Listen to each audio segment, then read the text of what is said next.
eu quero que você abra a sua Bíblia, e é muito comum nós projetarmos muitas coisas no início do ano. Nós estabelecemos alguns alvos, ou seja, aonde nós desejamos chegar. Nós estabelecemos algumas metas e vamos aplicar aqui como prazo que eu pretendo chegar onde eu desejo. Nós vamos montando uma estrutura, esperando que coisas promissoras, que nos levem à prosperidade, às realizações, a transformações, que elas venham acontecer na nossa vida. A primeira coisa que eu queria que você entendesse é que se você decide não agir, ou você abre mão ou diminui a intensidade dos seus sonhos, ou você aumenta a sua capacidade de habilidades. A escolha é sua.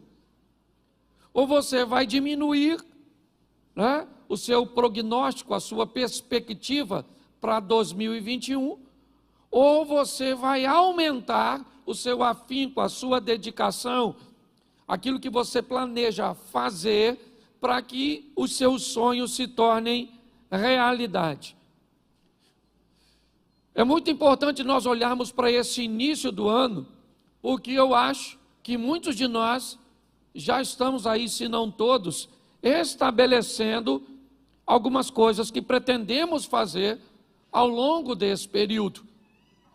Nós aprendemos aqui no projeto Recomeçar, e este é o ano do recomeço, a possibilidade de você fazer novamente, porém agora de uma forma assertiva. À medida em que somos mais novos, a nossa margem de erros podem até ser um pouco maiores, porque nós ainda temos condições, muitas vezes, de contorná-las. Mas à medida que a idade vai chegando, inevitavelmente, nós não podemos nos dar o luxo de cometer erros, porque alguns erros podem custar a vida inteira para consertá-los. E forças e dedicação que deveriam ser canalizadas para a realização de projetos futuros, acabam sendo realizadas ou canalizadas para corrigir questões do passado. Quando nós olhamos para esses estilos de vida, porque alguns vivem assim, consertando erros do passado, gastando suas energias, formatando o seu posicionamento de vida em oferecer perdão, em receber perdão, em corrigir, em pagar dívidas, em viver situações que têm a ver com aquilo que fizeram lá atrás. Outros estão vivendo situações onde estão trabalhando para que coisas ou realizações aconteçam. A opção, ela é nossa. Nós é que decidimos o que nós vamos fazer. E hoje eu quero mostrar a vocês coisas bem simples, né? Algumas diretrizes do início, talvez algumas descobertas que possam nos despertar a reavaliarmos, a reposicionarmos nossa vida. Eu costumo dizer que existem 3 máximas na vida de um ser humano. A primeira e mais importante delas: onde eu vou passar a minha eternidade. Não tem nada mais importante que isso. A vida aqui é passageira, passa rápido. Hebreus 9, 27, ao homem está determinado morrer apenas uma vez, vindo depois da morte o juízo. Salmo 90, verso 10, certo? O homem vive 70 anos, se for robusto, ele vai até os 80, onde a maioria dos dias são canseira e enfado, porque tudo passa rapidamente. A Bíblia está nos dando uma direção: a sua vida é única, a sua vida é curta e a sua vida é rápida. Você não tem margem de erros. Nós precisamos ser cautelosos, seja prudente como as serpentes e simples como as pombas. Vigiai e orai, a vigilância precedendo um sistema de defesa, para que venhamos fugir do erro. Porque, como eu digo e disse, nós podemos gastar muito tempo para corrigi-lo. Quando olhamos para isso, o que eu quero mostrar a você hoje é que nos 4 capítulos da Bíblia, no início, nós vamos descobrir algumas coisas que eu gostaria de pontuar para você. Entendendo que a Bíblia tem duas preocupações. Uma e principal, com vida eterna. Por isso a primeira máxima é onde eu vou passar a minha vida eterna. Segunda máxima de um ser humano, o que eu vim fazer aqui na terra? Minha missão. Missão é algo que está altamente integrado com identidade. Quem não descobre o que veio fazer, tem dificuldade de saber quem é. Pessoas confusas no que diz respeito às suas identidades, inevitavelmente, elas têm problemas, certo? Com sua missão. Quanto mais rápido você descobrir o que você veio fazer, qual é a sua régua de medida, você para de usar a medida dos outros para estabelecer a sua. E terceira máxima, com quem eu vou viver aqui na terra? Seu casamento. Para mim são as três máximas que regem a vida de um ser humano. Onde eu passo minha eternidade, qual é a minha missão, que automaticamente vai revelar minha identidade, e com quem eu vou casar. Ok? Então, se você casar errado, e essa vai para os solteiros, porque se você casou já, hashtag chupa essa manga. Ok? Mas se você é solteiro, preste atenção nesse negócio, certo? Quantos solteiros tem aqui? Levante a mão. Isso, Deus te conserve, te abençoe. E se você conseguir viver desse jeito, viva.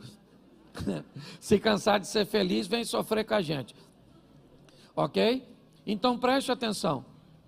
A Bíblia tem uma preocupação importantíssima. Vida. Jesus disse, eu vim para que tenham e a tenham em isso. Duas coisas Jesus veio nos oferecer de forma muito eficiente. Uma, vida eterna. Ele veio para vencer o poder da morte e do caos. E fazer com que o nosso nome seja escrito no livro da vida. Ok? Segunda, ele veio para nos oferecer uma vida abundante aqui na terra, onde nossa margem de erro diminui, para que possamos potencializar nossas ações em realizações futuras. Mas eu comecei a observar que os inimigos da humanidade, eles são antigos. Que quando nós olhamos para os primeiros capítulos da Bíblia, nós já vamos receber algumas direções, que se respeitarmos e colocarmos em prática, vamos ter uma qualidade de vida legal.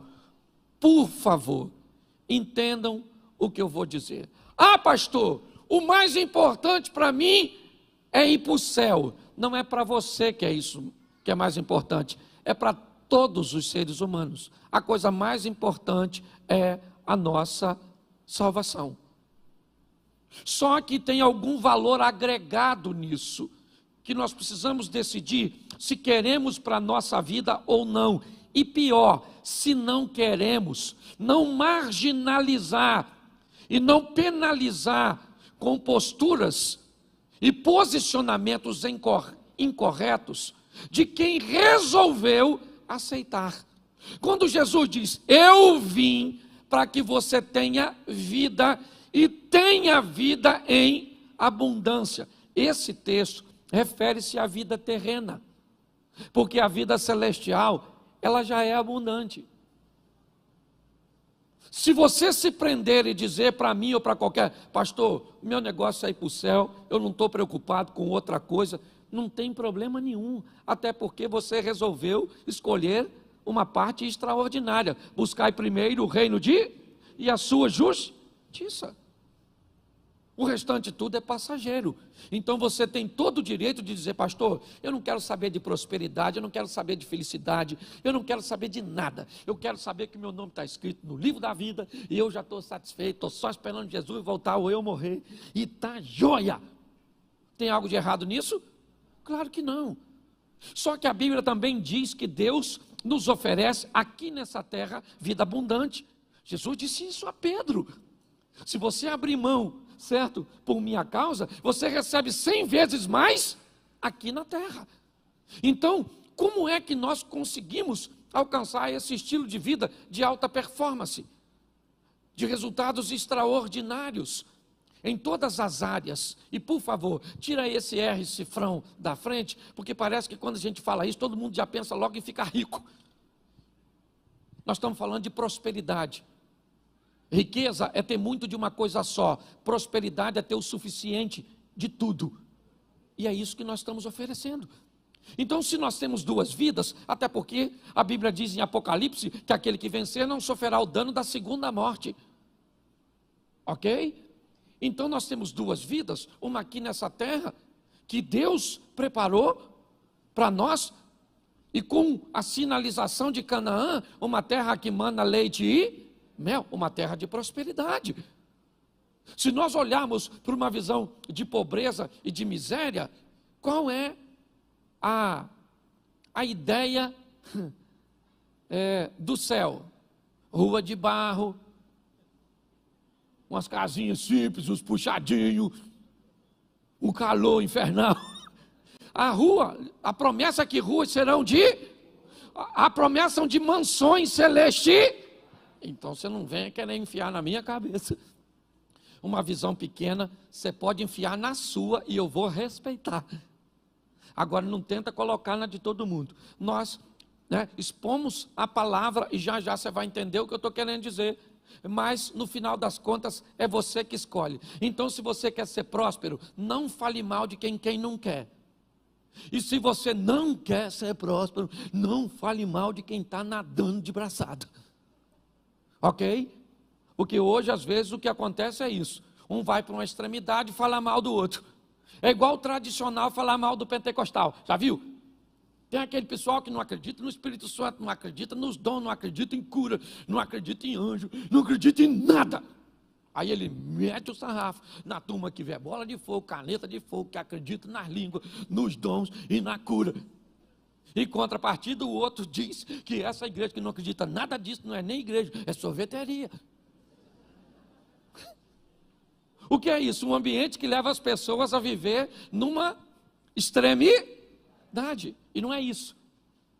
Nosso propósito aqui é direcionar você.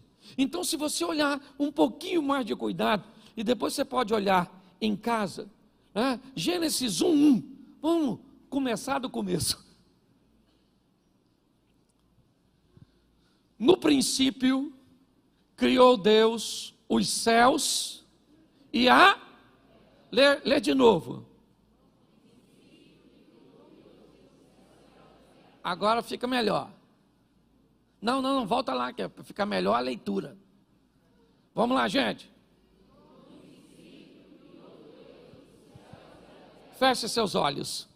Senhor nosso Deus e Pai, em nome de Jesus, nós queremos te agradecer por tua palavra, continua falando conosco. Usa-me, ó Pai, como um canal de bênção nesta hora, em nome de Jesus. Amém. Glória a Deus. Amém? Preste atenção, porque aqui nós já vamos ter, no capítulo 1, a direção de como o homem deverá viver. Nós somos criados, ou fomos criados, à imagem e de Deus. Vamos lá. O texto diz: no princípio criou Deus os céus e a terra era sem forma e vazia, e o Espírito de Deus pairava sobre a face das águas. E disse Deus: haja luz, e houve luz, e viu Deus que a luz era boa, e fez separação entre as luzes e trevas, e Deus vai começar,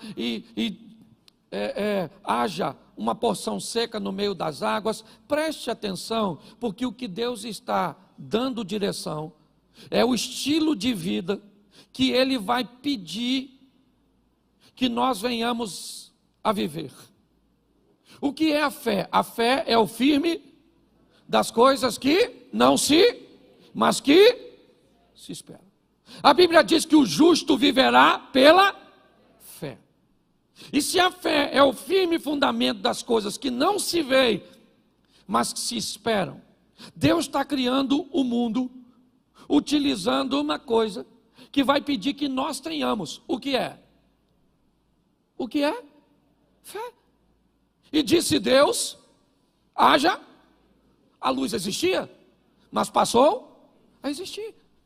Deus começa a chamar à existência as coisas que não existem como se elas já existissem.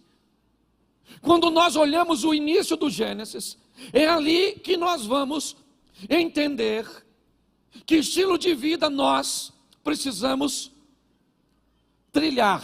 Porque preste atenção, o justo vai fazer o quê? O justo vai fazer o quê? Viverá. Preste atenção. A fé para nós não é um momento.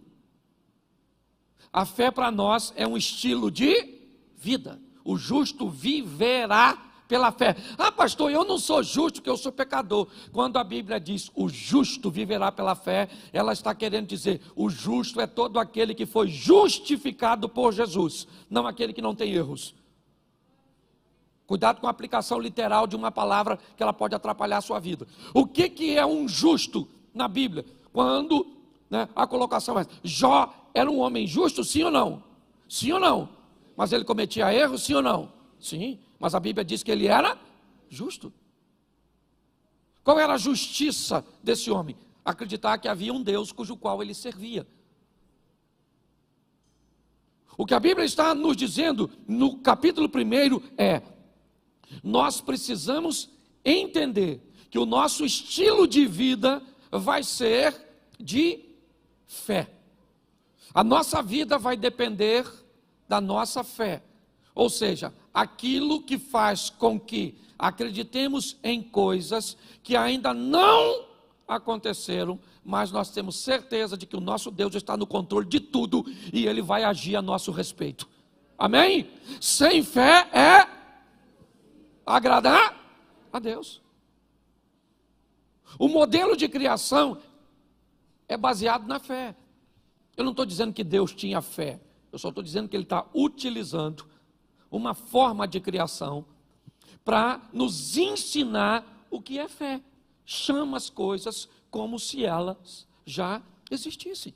Jesus disse isso, quando foi resolver o problema de Lázaro: eu bem sei que tu sempre me ouves, mas eu estou fazendo dessa forma para oferecer exemplo para outras pessoas. Então, o que a Bíblia está formatando no início aqui? Nós vamos viver uma vida de fé, onde mesmo que as coisas não estejam acontecendo como nós esperamos ou esperávamos, nós cremos que Deus está onde sempre esteve, no trono de sua glória, no controle de todas as coisas. Você está entendendo? Quem acredita nisso vive o sobrenatural, e quem não acredita fica esperneando para resolver muitas vezes problemas simples.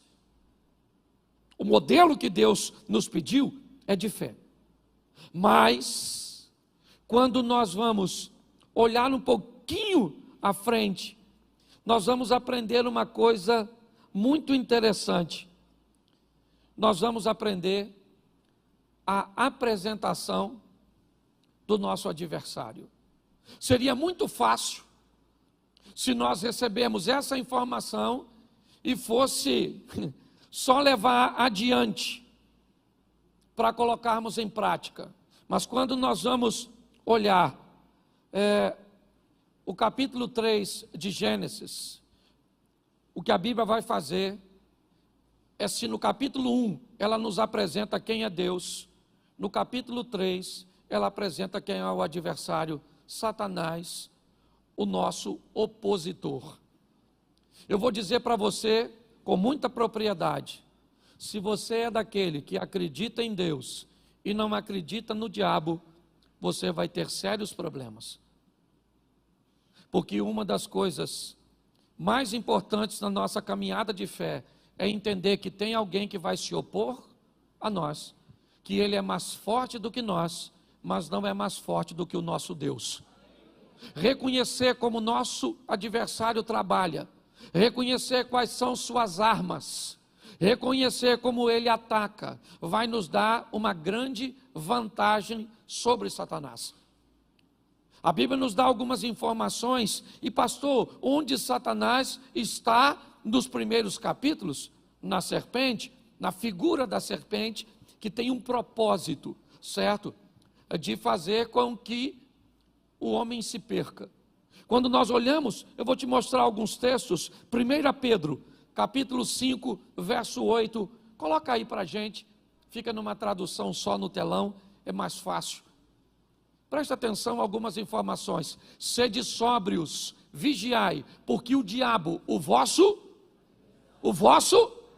isso, anda bramando como? Buscando a quem possa. O diabo é o nosso amiguinho. Amiguinho? O diabo é o nosso que busca uma ocasião para nos tragar. E o que ele vai usar para nos tragar? Para ele os fins justificam os meios. O que você precisa para ir para o inferno? É muito dinheiro? Toma, isso aí. Escutei, até com a máscara. Certo? O que você precisa? De uma mulher bonitona, maneirona. Uma mulher feia você até resiste. Mas se for cavala, tudo. Um homem, se for um meio homem, você até resiste. Mas se a senhora se depara com aquele, o que ele precisa? Botar na sua vida para te desvirtuar. A Bíblia diz que ele é seu isso aí, seu Aí eu acho mó barato que tem uns crentes que dizem assim, olha, eu tenho respeito pelo Satanás, eu vejo uma macumba, eu faço o sinal da cruz, e eu, está amarrado, em nome de Jesus. Tem uns crentes muito maneiros. O diabo, ele não tem que ter o seu respeito, nem a sua admiração, nem nada seu. Ele é seu ele quer matar você, seu casamento, seus negócios, sua família, seus filhos, mas em Cristo Jesus ele está debaixo dos nossos pés. Amém? Agora eu tenho que saber, a Bíblia diz, sede sóbrio. O que é sóbrio? Lembra do João Canabrava?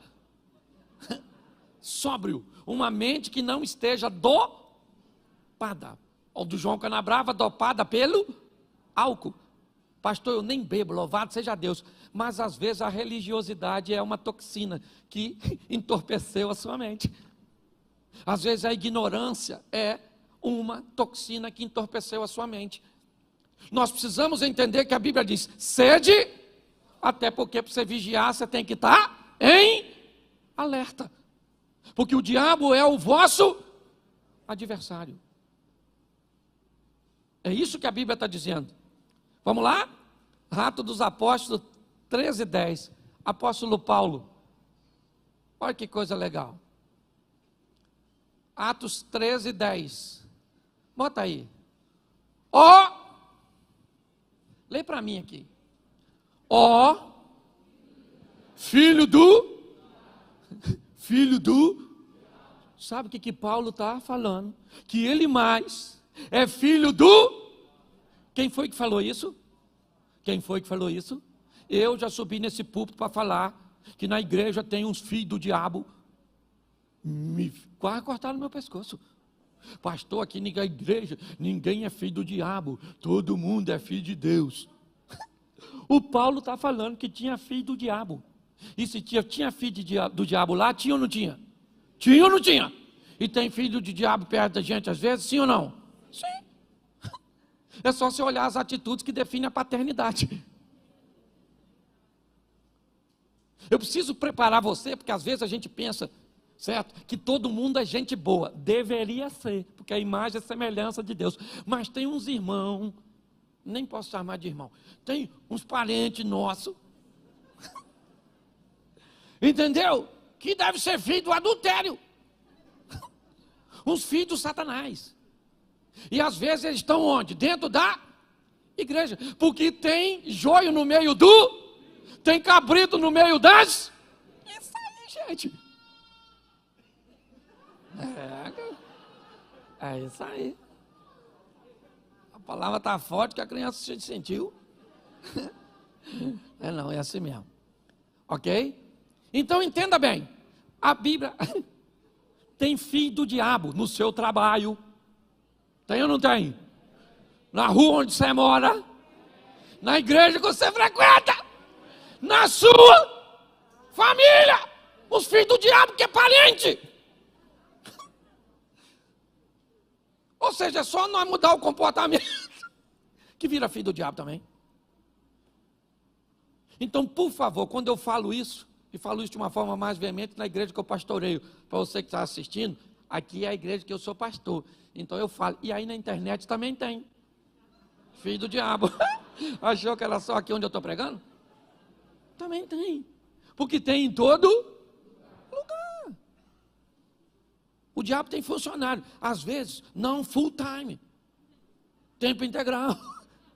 Mas às vezes freelance. Os motoboys do Satanás. Os Uber. Faz um serviço assim, sabe?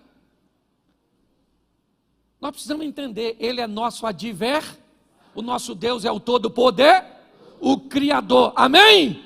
Isso, que nos ensina a vivermos pela fé, ter uma vida de fé, e não um momento, ok? Fé é o quê? Acreditar naquilo que ainda não é concreto, mas nós cremos que vai acontecer. Posso ouvir um amém da igreja? Amém. Isso. Dizem que não tem cura para a doença que você está enfrentando, mas você acredita que tem, e Deus vai liberar uma palavra e a cura vai acontecer. Está num ambiente onde todas as portas estão fechadas e a situação econômica do país não gera possibilidade de que você se reintegre no mercado de emprego e que as coisas... Isso é todas as informações que os olhos veem, mas os céus é mais poderoso do que tudo isso e abre porta onde portas não existem, porque nós vivemos pela fé. E agora a Bíblia está dizendo, o diabo vosso adver tem filho. Entendeu? Tem filho. João 10:10. João capítulo 10, verso 10. O ladrão não vem senão roubar, a matar e a... Essa frase foi dita por Jesus. Ok? O que ela está definindo é o perfil do nosso adversário. Primeiro, nós temos um.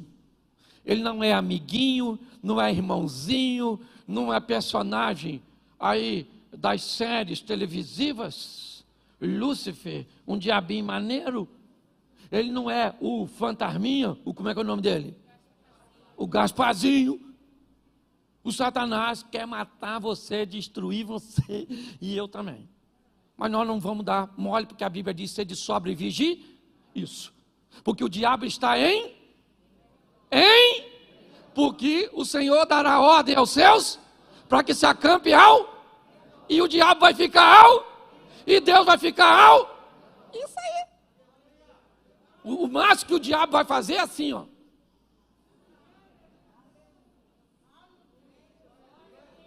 Olhar você viver o extraordinário na presença de Deus e cercado pelo Senhor.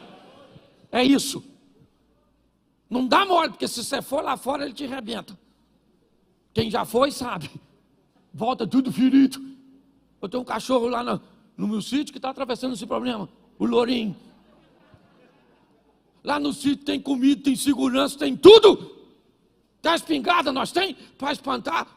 É de zumbi, mas tem. O Lourinho foi lá na mata. Se meteu com o bicho. O bicho arrebentou. Hoje tive que mandar botar uns remédios nele aqui, que arde. Quase chorei enquanto eu estava tomando banho para vir para a igreja. De tanto que ele chorou. Mas no final eu fiquei com pena do Lourinho, não.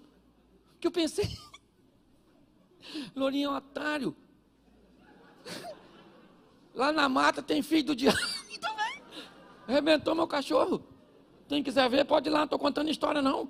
Lourinho está lá, amuado. Eu não posso nem falar onde é que feriram ele. Que senão vai ficar mais feio ainda. Então a função do diabo é destruir a nossa vida. Roubar, matar e destruir. Mas ele está porque Deus está e se Deus é por nós, isso é bonitinho de falar. O negócio é agir para que isso entre em cena. Sabe o que o diabo disse para Deus quando Deus perguntou: tem de vista o meu servo Jó? O diabo: tenho, de longe, porque o Senhor não deixa eu mexer em nada dele. Olha o que o diabo está falando. Esse cara vive de um jeito onde seus anjos acampam ao redor dele, e eu não tenho como entrar. Nossa casa vai ser desse jeito esse ano, nossos negócios vão ser desse jeito esse ano, nossa igreja vai viver assim esse ano, amém? Isso. Agora, isso não se conquista com isso, isso só se conquista com isso. É de joelho que nós trazemos a presença de Deus para a nossa vida e para a nossa casa. Deus está apresentando o nosso adversário. Ele tem filho? E ele quer o quê? E destruir. Amém? Amém? Então, mas vamos aqui agora para algumas armas que nós temos que enfrentar ao longo da nossa caminhada cristã. Ela também está no terceiro capítulo, porque no capítulo 1 e 2 nós vemos a criação. Deus chamando a existência, criando todas as coisas, certo? Mas no capítulo 3, nós recebemos inicialmente de forma prévia a exposição do nosso adversário. Mas quando nós vamos olhar o que eles enfrentaram no Éden e como agiram, é bem semelhante ao que nós vivemos hoje. Eu acho que vale a pena dar uma olhada. Uma das coisas que o casal que originou a humanidade enfrentou, que nós enfrentamos de uma forma muito veemente, Gênesis capítulo 3, verso 6. Preste atenção. E vendo a mulher que aquela árvore era boa para se comer, e agradável aos olhos, e árvore desejável para dar entendimento, tomou do seu fruto e comeu, e também deu ao seu marido, e ele comeu com ela. Preste atenção, deixa o texto aí, por favor. Primeira coisa que eles enfrentaram como oposição, ainda é o que nós enfrentamos até hoje, e que tem derrubado muitos de nós: o desejo pelo proibido. Eva, a mulher, olha para uma árvore e se sente atraída por ela. Aquela árvore era um local proibido, mas ela se sente atraída por aquilo que é proibido. Esse não é um problema de Eva, esse é um problema que a humanidade enfrenta o tempo inteiro. Você vai ter que lidar com Davi, o homem segundo o coração de Deus, desejando o proibido. Você vai ver reis perdendo seu reinado porque desejaram coisas que lhe eram proibidas. Quando nós olhamos para essa situação, ela ainda é o nosso inimigo hoje. Grande parte dos problemas que temos está condicionado no desejo que temos pelo proibido. Se nós entendermos isso, como vamos nos comportar mediante aquilo cujo qual Deus nos proibiu, isso define fracasso ou sucesso da nossa caminhada cristã. Muitos dizem que os desejos que eles nutrem pelo proibido são mais fortes do que eles, mas isso é mentira, porque a Bíblia diz que a tentação nunca será maior que o poder do escape. Então, se você quer dizer para mim que o seu desejo por sexo, por drogas, pelo que for que te separa de Deus, é mais forte do que o poder de Deus na sua vida, talvez simplesmente pelo distanciamento que você estabeleceu de Deus. Desejo pelo proibido. E muito pior do que é o desejo, é como as pessoas se comportam depois de descobertas. Acã, ele tem desejo pelo proibido, uma capa, o ciclo, as taças. Ele pega e esconde, porque o proibido precisa ser feito escondido. Pastor, como é que eu sei que alguma coisa é proibida? É simples, é só você olhar se existe luz para que ela seja exposta. Por que muitas pessoas escondem seu aparelho telefônico? Por que pessoas que deveriam oferecer acesso a todos, a seus, né, uma parte de seus dados? Eu entendo que tem informações de negócios, business, certo? Muitas pessoas, mas grande parte enfrenta problema por quê? Por causa do proibido. E se alguém faz algo proibido, é como Eva.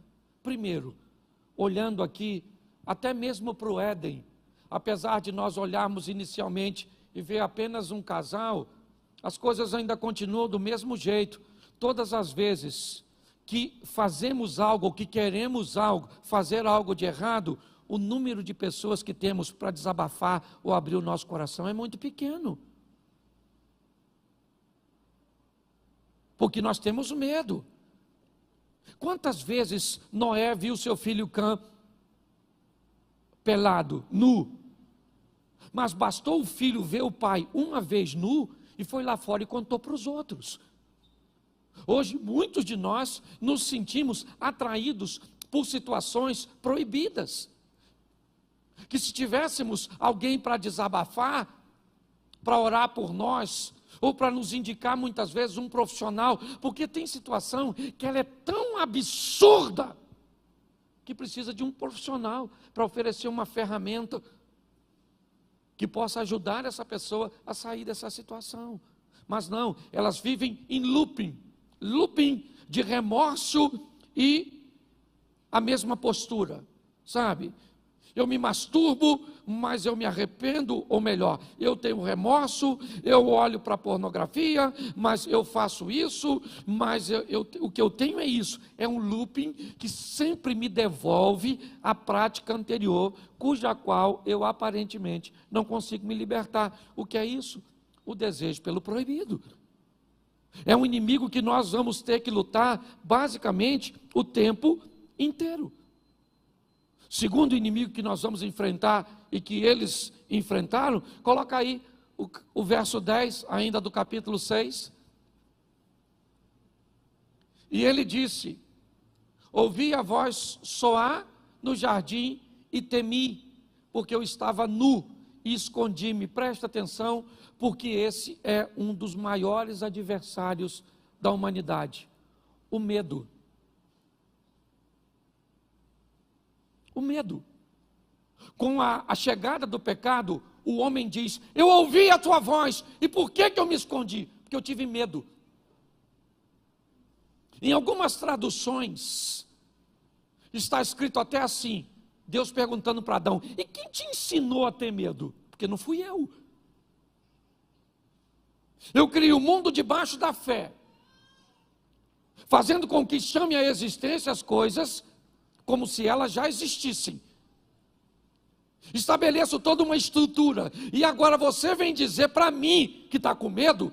E é isso aí. Eu estou com medo de sair, eu estou com medo da violência, eu estou com medo do dinheiro faltar, eu estou com medo de ser dizimista, eu estou com medo de casar, eu estou com medo de ter filhos, eu estou com medo de não arrumar emprego, eu estou com medo disso, eu estou com medo daquilo. Nós vemos hoje, como nunca, o medo. Um dos nossos parentes e companheiros mais próximos. Você vai entrar num elevador, você entra, quando ele abre, alguém olha para você e define se vale a pena entrar no elevador que você está ou não. Com medo, medo, medo.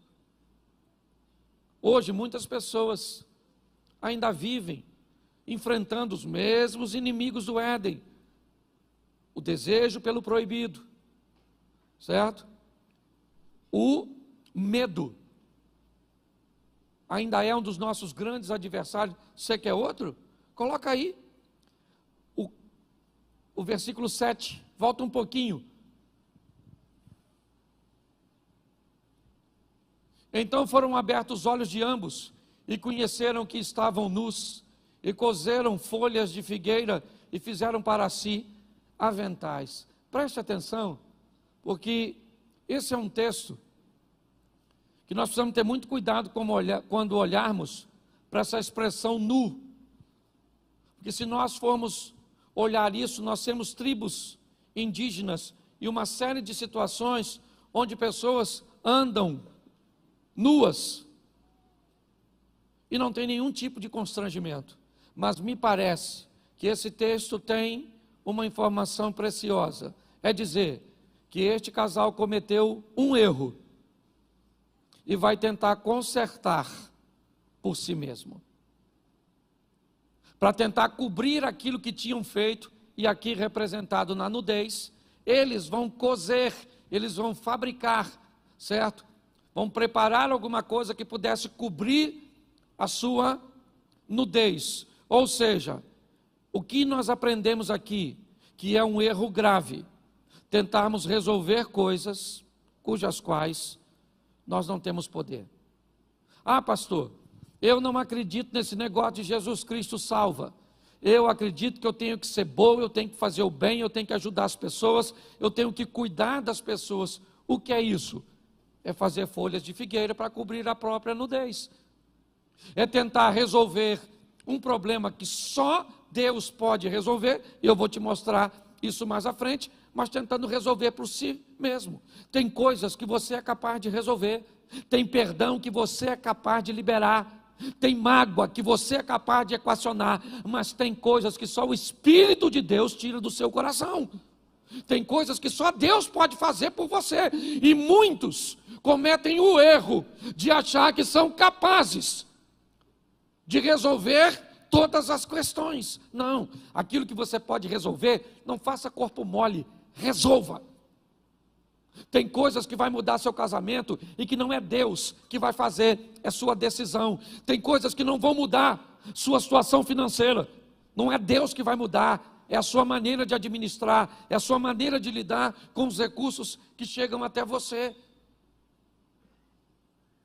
Precisamos entender que esse ainda é um dos grandes problemas. Pessoas que tentam resolver tudo do seu próprio jeito.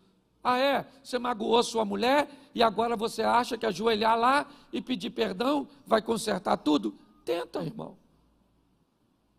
É isso. É dessa forma.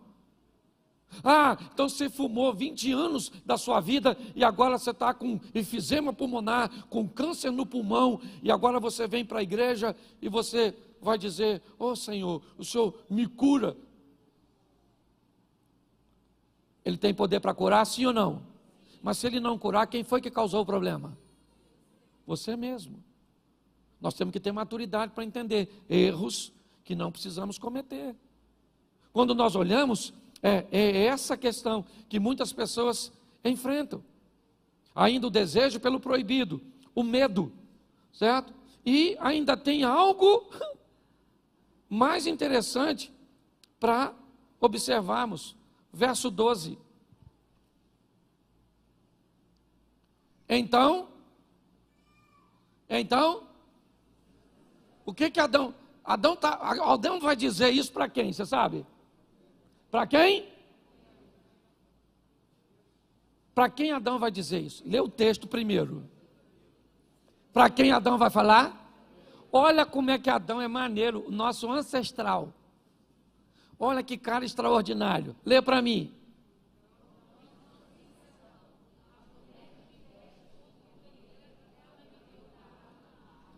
O Adão acabou de botar a culpa dos seus problemas em duas pessoas. Primeiro, em Deus. E segundo, na dona Eva. O que é isso, pastor? Isso é um adversário que nós enfrentamos há muito tempo. Omissão de responsabilidade.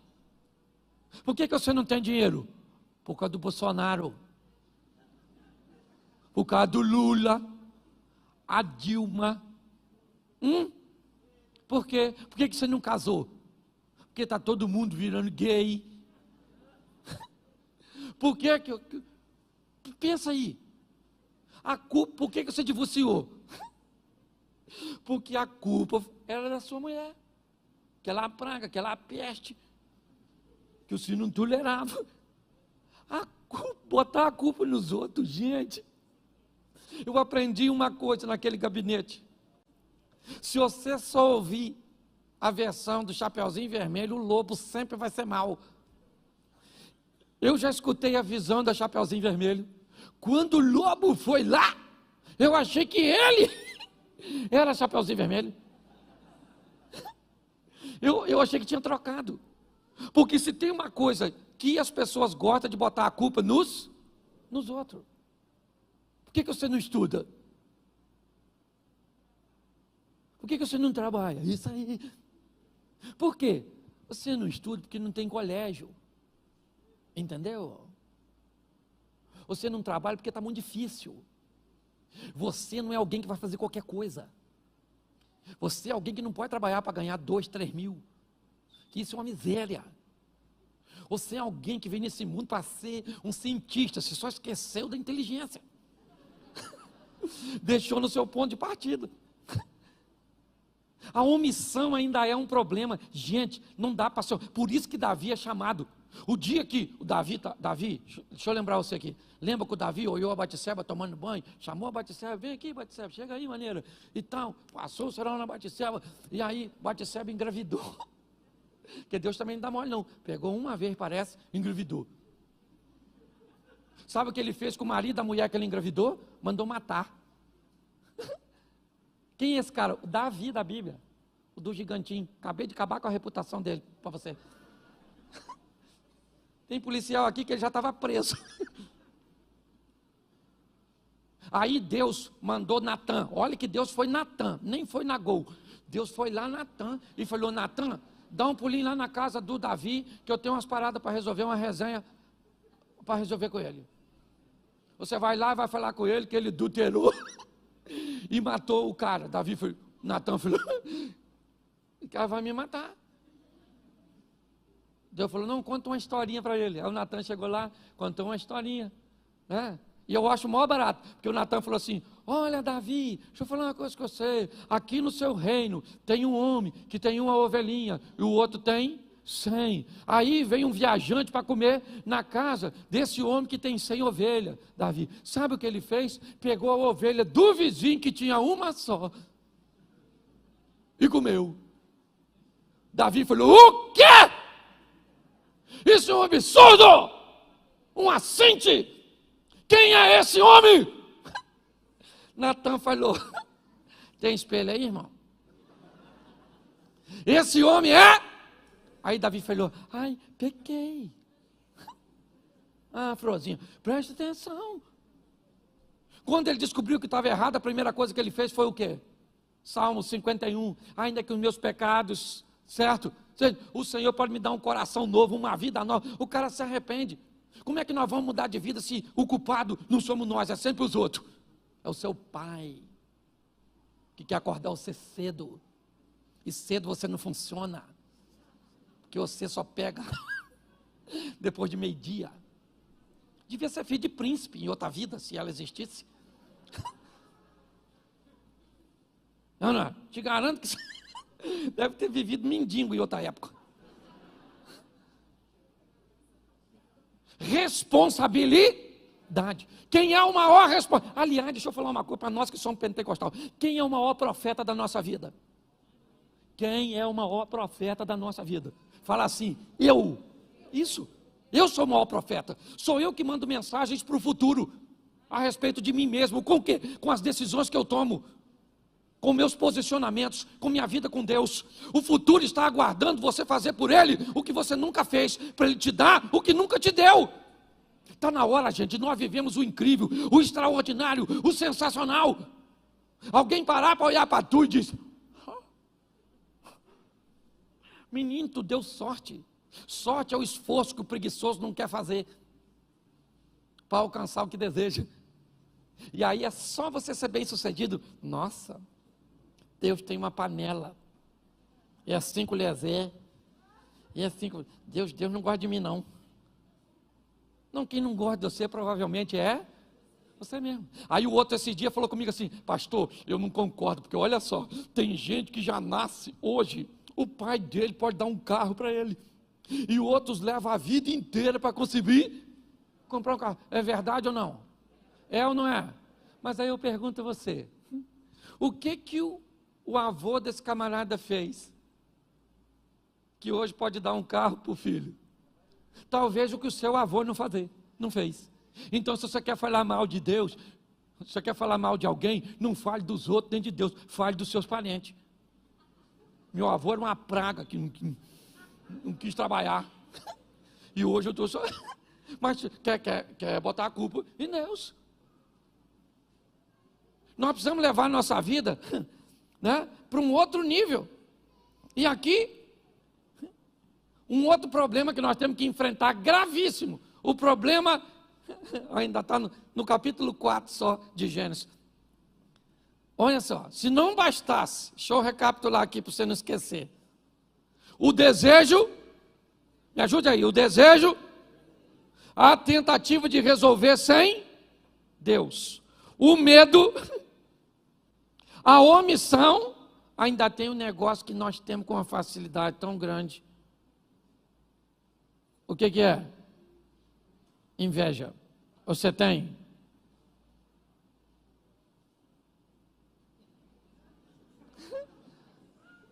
Menino, vou falar uma coisa para vocês aqui, vocês não contam para ninguém. Esses dias estou eu olhando minha rede social, quando de repente passei assim no Instagram, de uma pessoa, menino, mas ela tinha tanto comentário numa foto, aí eu botei numa minha.